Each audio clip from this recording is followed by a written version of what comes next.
you can use your pain and your suffering as momentum, as motivation. You can use your pain, that emotion that you experience, whether it's shame, guilt, anger, hate, addiction, depression, loss of a loved one, breakups, divorce. You can use that as a catalyst to inspire positive movement now going forward.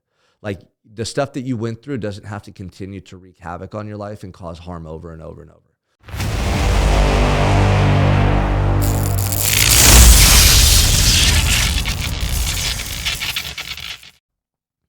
Welcome to the Unstoppable Mindset Podcast. I'm your host, Sean Michael Crane. Shout out Wonder Mouse Productions. We're down here using their studio in beautiful Pierpont, California. So today, I want to share with you something that I've been reflecting on, man. I reflect a lot about my life, where I've come from, what I went through, and where I'm at now. And sometimes it seems surreal. 2 weeks ago, I was in Maui for a week with my wife, our children, and my mother-in-law, my father-in-law. And it was one of those things that you dream of being able to do. Like anybody when they're younger, at least I did. I always had these visions of like being able to take care of my family, being able to buy my mom a home, or being able to like go on those dream vacations and really take care of the people that you're around. I'd watch movies like Rocky or, Rambo or, two Sylvester Stallone movies, but other movies that aren't coming to mind right now where I always identified with like the main character. I always wanted to be the hero, right? I wanted to be the person that could endure anything, overcome anything, and then just be the man, like be the man for his family, be the man for his friends, be the man in his life. I just always had that vision and that desire to do those things as a young kid. And I would always have like daydream about rescuing people from a turned over car that was in the ocean or a burning building, or, I just had these grandiose visions of who I wanted to be. And looking back, man, it's such a gift to have those thoughts and feelings and ideas. I don't know if everyone has that or if those of you listening right now can identify with me, but I feel like those visions and that desire within us is gifted to us for a reason. I feel like we're capable of so much more in life, man. Like I think that we're just not even aware or conscious of what we truly can do in this life. And a lot of it starts with transcending self, right? The fear, the doubt, the ego, and living in a higher plane where you can see things from a bird's eye view. And you're living in the absence of fear, the absence of stress, the absence of doubt, but it's just incredible, this journey of life, man. So as a kid, I had those visions. I wanted to be that person. And for a while, I lost that individual. I went through a lot of dark and tough times, and I was just reacting. I was no longer dreaming or envisioning life. I was in a reactionary state where I was in survival mode, man. I was in survival mode. And there was violence, there was drugs, there was alcohol. I come from a broken family. There was people coming back and forth from jail, from rehab, from the streets. And it was just chaos. And it was so horrible to live in that life. I look back and it almost feels like it was a different life altogether. It's so surreal because now I come home and my two youngest children run up to me and they scream, "Daddy," and jump in my arms. It's like everything that a man ever wanted, right? I have it now. I have everything that I ever wanted right now. Like if I was to die tomorrow, I have fulfilled my purpose to this point. Like I did what I'm here to do. And I had that feeling a long time ago in jail, man. It was just like the act of turning my life over to God and to this journey that I'm on and believing that I could become better and just being willing. Like that act alone of surrender and acceptance transformed my entire life. And then this morning I'm running on Cabrillo Boulevard in Santa Barbara, California. So if you're from Santa Barbara, you know the area. Cabrillo runs adjacent to the ocean or parallel to the ocean. And so I'm running and it's nighttime and the stars are out and it's a full moon. And I'm running by palm trees and the wharf. And I run all the way down to the spot where I'm going to turn around and head back to the gym because I parked at the gym and I was doing a run before my workout. And then just stopped against a palm tree and looked out over the ocean and the stars were out. And it was like this really peaceful moment. And I started reflecting on how, about 10 years ago, I was down at that same beach, picking my dad up off the beach who was homeless and drunk and very close to death, like perilously close to losing his life. And I would go down there and check up on him and my mom. They were both homeless at the time. Like their whole life had just fallen apart. They went from raising my siblings and I and just barely holding it together as addicts to then going to jail, to then getting in trouble and then eventually being homeless. And it was so heartbreaking to see my parents like that. I still have the images of them in my mind. And it's like, no one should live that way, but it was self-inflicted. Absolutely self-inflicted. And they both went through stuff when they were younger that really, kind of tainted them. It set them up at a disadvantage. But we all make choices, right? And it's hard to say like, oh, that person, they had a unfair start to life. They were at a disadvantage, and to justify behavior. Like, we can't do that, right? But some people make it out and some don't. And my parents didn't.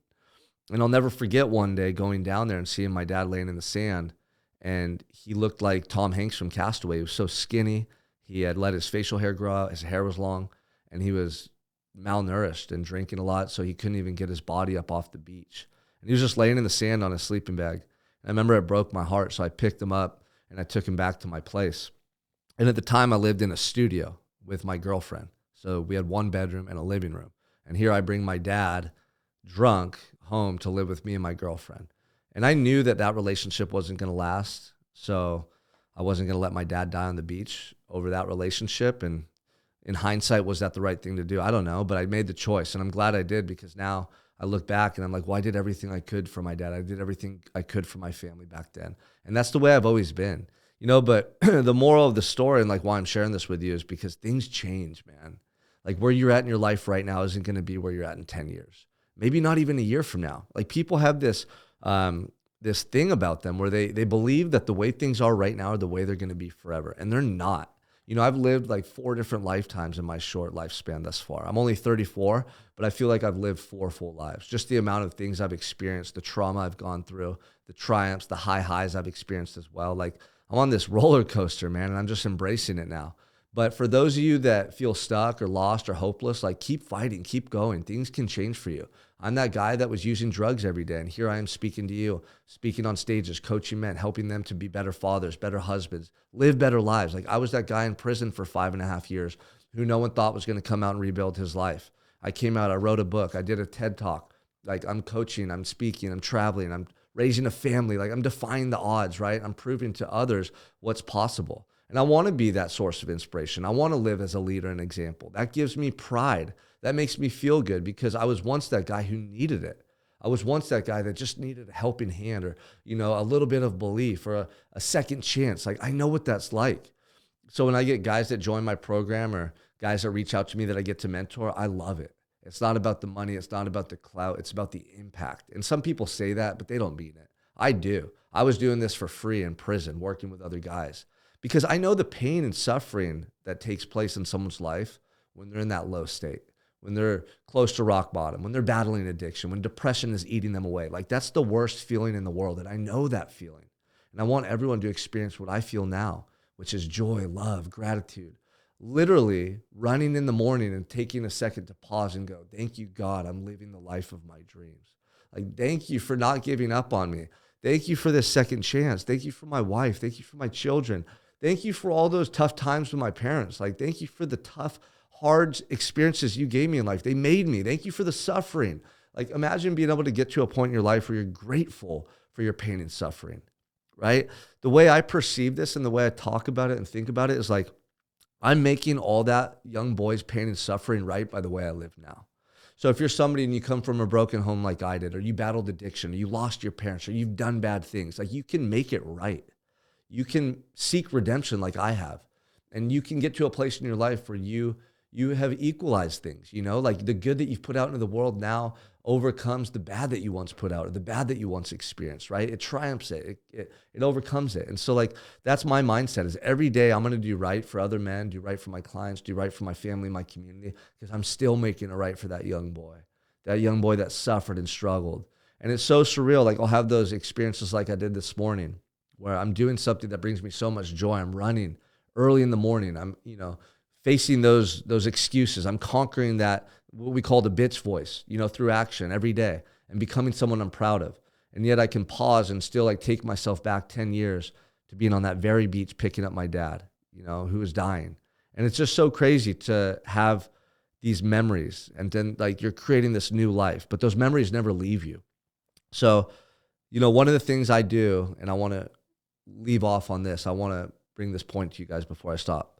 You can use your pain and your suffering as momentum, as motivation. You can use your pain, that emotion that you experience, whether it's shame, guilt, anger, hate, addiction, depression, loss of a loved one, breakups, divorce. You can use that as a catalyst to inspire positive movement now going forward. Like, the stuff that you went through doesn't have to continue to wreak havoc on your life and cause harm over and over and over.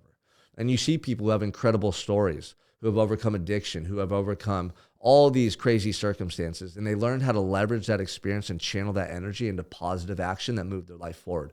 You could do the same. I'm a different guy than I was 10 years ago when I was picking my dad up off that beach, because I learned how to leverage that pain and leverage my adversity and turn it into something positive going forward in my life. So if you don't take anything else from me on this episode, I want you to think about your life and what you've gone through and ask yourself, am I playing a story in my mind that's keeping me stuck as the victim, or am I the underdog? Am I Rocky, right? Am I Rambo? Am I all these people in these movies that we look up to that were facing challenges, that learned how to persevere and endure those challenges and then use that as a catalyst to do something great in their life? Within you all is that ability to become the hero in your own life and take control.